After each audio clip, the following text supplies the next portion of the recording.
Alright guys, so this is the voice of Fonch Damage. I recently, not too long ago, I worked at Ross ARAMINGO, and this is a predominantly female workspace. There are some males, but it's mostly just females. Now if you're a male, then I highly recommend that you stay away from environments like this. Don't take the money, don't put yourself at risk. Because right now there are many hostile, wicked, hateful females out there, women out there. You don't want to be around them. You don't want to be in a workplace where there are many of them. Okay, don't get me wrong. Certainly not every woman is like that. In fact, most of them are actually quite nice and kind. But all it takes is one. Okay, all it takes is one. So if you're in a group of people, about 15, 20 different people, all it takes is just one of those females to mess up your life entirely badly, and you could actually end up literally dying, or going to prison, losing your job, losing your reputation, and everything you own, your happiness and your mental health. And in my case, you can get rushed to the emergency room and nearly damage your eye. Dead guy, in fact, get your eye badly damaged, and have hospital bills to pay because of an effing idiotic woman. Some females are just like that. The case of UROMOVA, right here in Philadelphia. So they will prey on you, but the worst part about it is that many of the managers, they just shrug their shoulders. You know, females, they can do whatever they want to males and get completely away with it. So at Ross, this is what happened to me. I'm a very professional kind of guy, and I've taken the workplace sexual harassment course several months ago. Yep, I'll show you right here. And so I'm very, very aware of the draconian laws put in place to oppress men at the workforce, and that's absolutely fine with me because I don't even like American women either. Secular women I do not like. I avoid them like the plague. I do not cold approach, and especially at the place of work. I'm not down for that shit, not at all. Okay, I know how this country, this world has the tendency, the history of always trying to abuse and hate and hypersexualize men who look like me. And I'm 32 years old. I've been around the block and I've had it. I know what females are like. I know exactly. So I will respect you, and you will respect me, and you keep your boundaries, and I'll keep yours. Now there is this female. Her name is Naomi. She's about 20 years old, Mexican. Yeah, and doesn't speak English. So she's in the same workplace environment as me. I never spoke to this person once. Never had anything to do with this person. Yet somehow she gets it in her messed up head that she should go on a campaign against me, a hate-filled campaign against me, saying all these things to everyone but me, you know. So it's like she's kind of trying to maybe get me lynched or something like that. Just from really existing though. I'm a 6'5" man of African descent, and this 20-year-old idiotic female Mexican is pretty much out for me. Now the question is why. Alright, so this is a person who she's not getting paid very much, and she's under like a high amount of stress. She doesn't look happy. In fact, out of all the female workers in there, all the workers in there, she actually looked the most angry, the most pissed off. And I kind of noticed that too, because I'm in security position, SPS. It's my job to watch everyone in there. You know, I have to keep an eye on everyone. And this person, her name is Naomi. She was barely a blip on my radar. Barely really even noticed her, you know. But this person, Naomi, she has so much hate filled inside her. People will look like me, all right? I'm a 6'5" male of African descent, very well built. I'm also American though. I was born in this country. I'm a suburb kid from New York. I'm fairly well educated too. But anyway, I don't want to digress too much. Just a little bit about myself. So we have this 20-year-old Mexican brat, this female brat who doesn't even speak a word of English. And I'm a 32-year-old American. I just come back home and I want to pretty much get a job, a decent job, to keep me afloat for a while, you know. But I don't really got anyone else to turn to. Yet my job and my work, my income, my life, my reputation, everything is being threatened by this idiotic woman named Naomi, this female Mexican predator named Naomi. And you know what happens when Naomi goes to the campaign against me? It's farcical. It's completely farcical. Because first off, in that place, in that workplace, this is Ross ARAMINGO, Philadelphia. There are literally cameras everywhere. Nobody does anything without being recorded and seen, right? In addition, I can't stress it enough how much I avoid secular women, especially ones in America, and ones that, especially the workforce, is just dumb. But anyway, I never spoke to this person even once. Yet somehow she hates me so much that she goes on a campaign about me. A whole campaign, just yapping. So everybody in the workplace knows about me. I don't even know what she's saying, by the way. I don't know what she's saying because she's speaking. I don't know, but people are saying this person's after you. She's coming at you. She's talking about you. You know, so it's farcical. So However, the management, they just allowed it to happen. So what she was saying, it probably had something to do with sexuality. That's what I'm thinking. Because, you know, unfortunately, we live in a world where they kind of like to hypersexualize men who look like me. That's just how that's the way they've always been doing it. It's a tradition. They've always been doing it. In the U.S., that's how it is. It's not like that in Africa, because I spent a good time in Africa. But here in the U.S., they have a tradition of doing that. In fact, the world tradition, the Western culture, they like to do that to people of African descent, fortunately. So I avoid women like the plague. Oh yeah, sure, I can flirt with them online and say flirty things with them online, but in real life, you see, unless I'm like unless I know someone, I definitely don't do any of this cold approaching shit or any of that. I just want to make it very clear here, okay? Because there's no ambiguity, there is no gray area, okay? There's no nuance at all. It's a black and white, okay? Binary. Got nothing to do with this chick. Yet she sees me and she goes gunning for me. Why? Because she's in a position of powerlessness. She's not getting paid much. She doesn't speak the language. She's under a high amount of stress. She doesn't feel power. So she says, you know what? I'm going to attack this guy so I can feel strong and mighty and flex my muscles. And she smiles about it. Well, this little female idiot doesn't realize that what she's doing could potentially get somebody killed. You can get her killed, you know? And the guy that she decided to attack is a guy who's been through a lot in life, okay? I was recently like mourning the loss of my biological father, my dad. He's still alive, but spiritually he's not with me. He's somewhere else. Same with my older brother. Pretty much my family. I'm alone. I'm just trying to survive. And the last thing I need is some psychopathic, idiotic female Mexican predator named Naomi from Ross ARAMINGO to start targeting and gunning me and pretty much hating me for merely existing, because I've seen this before. You know, I'm a 6'5" man of African descent. I lived among millennials many years of my life, international communities. I went to international schools in many different environments. And after a while, you eventually come to the conclusion and realize that many millennials are racist, hateful scumbags. Unfortunately, it's because they've been raised that way and they've been indoctrinated by the media, and you kind of see it. It's like, it's sad. It kind of breaks your heart, but you're like, whatever. So you decide just to pretty much leave and live on your own by yourself. Sort of like Shrek. I just need money to live, so I get a simple job, mind my own business. I work professionally. All of my managers are pleased with me. That's why they even gave me the promotion in the first place. You know, I'm just doing my job to the T, 100% professional. I'm doing the best I can to remember everything. I'm doing everything perfectly fine. Well, the managers were pleased with me. But then this Naomi character, this Naomi female character, she goes to the whole campaign about me, a hate campaign on me. And it's just sad because this country has a history of persecuting guys, men of African descent who look like me. And this idiotic foreigner, her name is Naomi, this Mexican predator, this Mexican female predator named Naomi. She sees me and she's like, I'm going to attack this guy, because I guess in her head I'm an N-word, because that's what you teach these people. I was in a friend's hospital one time, and I came back home to the U.S. after being away for like 22 years. And I saw a Latin American lady. See, I haven't actually seen a Latino American female for like, I think, or male or female, Latin American, anyone, for like 22 years. I knew someone when I was like 8 years old. So I saw one for like, first time in like 20 years. I'm like, oh yeah, cool, fellow American. I'm like, well, what's up, Latino lady? And she was like, how would you like if I called you a nigger? And I'm like, oh, what the hell? You see, I said, what's up, Latino lady, as a place of endearment. But this person has so much hate towards me, towards people who look like me, because she was taught that by the Eurocentric education system, as she fired back and called me the N-word, which means subhuman, a person of extreme contempt. That is what the N-word means, and it's a hate word. It should have been banned a long time ago. But anyway, I digress. Let's go back here to Ross ARAMINGO, Philadelphia. This incident happened in 2024, around April. Okay, we have this character, Naomi. She sees me, and in her head, she's probably thinking, this is an N-word. I'm a relatively big guy.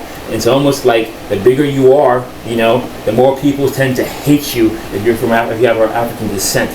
And it's like in their effed up heads, the only thing that they think that you're good for is like basketball, rap, entertainment, and maybe Hollywood movies. Anything else, you can't do a damn thing. So they will spit on you, they will hate you, they will disdain you, and they will treat you like you don't know what you ain't worth shit.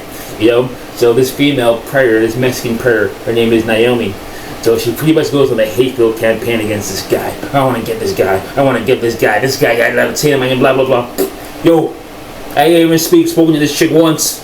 ain't got a damn thing to do with this woman. So it's crazy because if a man like approaches and flirts with a woman at work, sexual harassment, how dare you, blah blah blah blah blah blah blah blah, you know, and if the guy doesn't, he makes sure not to even do it, even consider it, and then say the F away from these females and just be professionals F. He still gets screwed anyway. They still attack him anyway. So there's no winning with these people. There is no winning with these people. And I explained this clearly to Ross, but the guys at Ross, the manager at Ross, the people, they don't want to apologize. They don't want to admit they're wrong or anything like this. They want to sweep it under the rug. So when a man gets sexually harassed at work and he has a mental breakdown because of it, that almost pushes him to take his own life and sends him straight to the emergency room, causes him to have erratic sleep patterns, damage, like he's physically injured too because of this. You psychologically messed him up because of your hate, level of hate this world has for him. You know, what you do is sweep it under the rug. Because I could have been dead. Every man, you have to have their breaking point. Eventually, when that negative energy inside of you compiles, you hit critical mass. This is an empirical fact. Critical mass. It happens to anyone. I'm a very strong individual. I am not suicidal. Yet I never felt so suicidal and homicidal in my entire life. Because that was a breaking point. That was it. And this is how these things happen. You put negative energy inside someone over and over and over again because of your abuse, your hate and your abuse, your rejection, your disdain, your contempt, your extreme contempt that you have for him, repeatedly spitting on him over and over his whole entire life. And eventually, it backfires on you in the form of a fist or a bullet to the fucking head, or perhaps in Naomi's case, a baseball bat to their ribs, and swings over and over again until you have nothing left but a corpse, a bloody corpse of blood and tears on the ground. And what will your mother say? What will your father say? What will my mother say? What will your father say? So that's what happened. You try to kill someone. The guy almost went homeless. I ran out of money. Okay, I could get kicked out on the street. Then what will I do? I'll starve to death and die. That's how close I was. That's how close I was, because you messed up my head so badly. I never felt that much hate, rage, and darkness before my entire life. How could it be that a guy is just working, doing his job, completely innocent, minding his own business, and a female decides to target him adamantly? She goes a hateful campaign about it on him, and everybody unanimously nods their head and agrees, this is okay, this is tolerable, including the fucking manager who was a male himself. However, the guy is a Latino. He's a Latino male. The perpetrator, this Mexican female perpetrator, she herself, she was she's a Mexican. Both of them are Latinos, you know. And guess what? This is kind of pretty funny because a security guard who was a mutual acquaintance, he said that he spied them having sexual relations in the car afterwards. So it's like the manager at Ross was an accomplice to this Mexican female predator who targeted an innocent man who has a history, who looks like people who have a history of being hated and abused and targeted and hypersexualized. You see, so there's no win with your people. There's no win. So you should be giving me a badge of honor. You should be thanking Fonch for containing that explosion and tossing that and defeating the devil and tossing that to the fire. Because what happened, that is exactly how people die.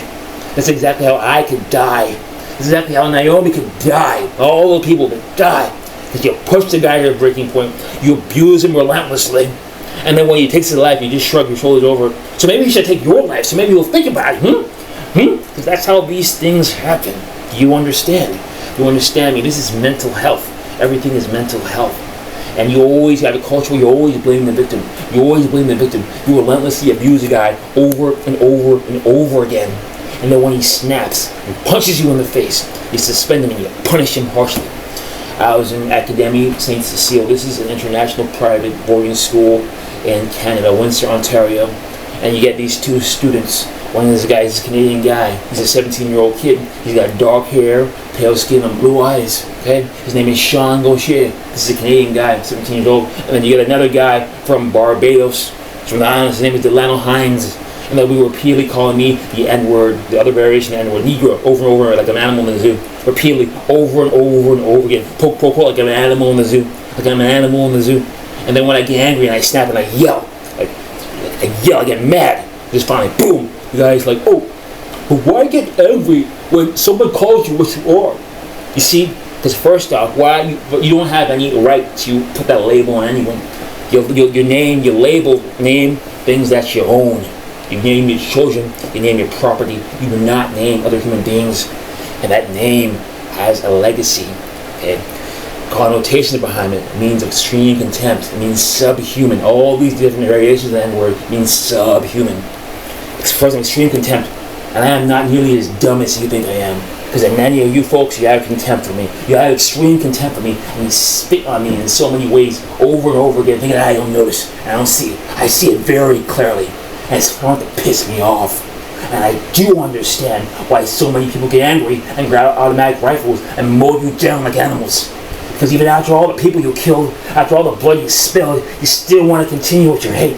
You don't want to come clean, and you're being that dumb N-word into all these people's heads, the whole fucking world. To the point where you take a good guy, won't do a damn thing, and you almost twist him and turn him to make him fall into darkness and grab a gun and blast him in the fucking head. So Naomi, Jason from Ross, ARAMINGO, Philadelphia, you should be thanking Fonch. You should be thanking Fonch Zamachi, because Fonch Zamachi is a hero for defeating Lucifer, for defeating that darkness that you built up inside him for 32 years of his life. Because if I was as weak as a normal American, you will be fucking dead. Naomi will be fucking dead. There'll be a pile of bodies on the ground and blood. But I'm not like that because I love Christ. I love God. Okay? I love Jesus. I love God. God the Father said in Matthew 25:40, what you do to the least of these are my brothers and sisters, you do to me. So this is a young female named Naomi. The only reason why she was attacking me like that because she was raised, she's been deceived and she's been tricked. So I showed mercy on her. But you, Jason, you're way too fucking old to act this way. You are a manager in a position of power. You have a leadership position, so you are responsible for the activities that happen in that building. And if you know one of your male workers, your employees, people you're looking over, is being sexually harassed and assaulted adamantly by a female co-worker, it is a blasphemous and scandalous and highly offensive for you to be having sexual relations with that same worker in the parking lot after pretty much throwing a blind eye to the abuse that she was doing, the predation that she was doing on me. And then you see me again, you offer me another position to hire. You see, you're playing these dumb games, Jason. That's how people get killed, alright? So you can't escape from what you are in, because you're in deep shit, amigo. Not so much with me, but with the devil. With the devil. There's God, and there's the devil. God wants you to come home, but you want to act in this way. You want to persecute people. You want to be complicit with the predation because you want to get your rocks off. Because you're a weak, wimpy little man. Jason, you are a weak, wimpy little man. That is what you are. And you need to grow some strength and some dominance and know what is appropriate and what is not appropriate. So, you should be thanking me because there was almost a bloodbath. A bomb almost went off, but I defused it. I defused it. And you need to stop blaming the victims. Stop being so hostile and abusive. And stop preying on innocent people. Because I know you live in a culture where you like to prey on, you like to abuse people. And then when they kill themselves, you're like, oh, you pretend like you don't know. Well, Fonch Zamachi is not the type who will kill himself. However, he's not the type that will kill you either. But I would, I mean, I'm not going to hurt anyone. I know that. I defeated the devil, that darkness he built up inside me. So, the answer is no. But I can't say the same for the rest of the Americans, for the rest of the people. Those people aren't as strong as I am. Resist the devil and he will flee. But you corrupt the moral fibers of society. People don't even know good from evil, right or wrong. So if you abuse a man enough, yes, he will take a gun, Jason, and he will blast you in the fucking head. So you keep that in mind next time you want to play these games and be complicit with the abuse of your employees. And if you're someone else who's looking at whatever you do, you stay away from these female environments with these weak males, because they're going to be doing that. This kind of behavior, they're going to be doing it. And unless you want to be abused and discarded and used and preyed upon, I suggest you stay far away from Ross and companies like this, because that is exactly what people happen to people who work here. Thank you. Goodbye.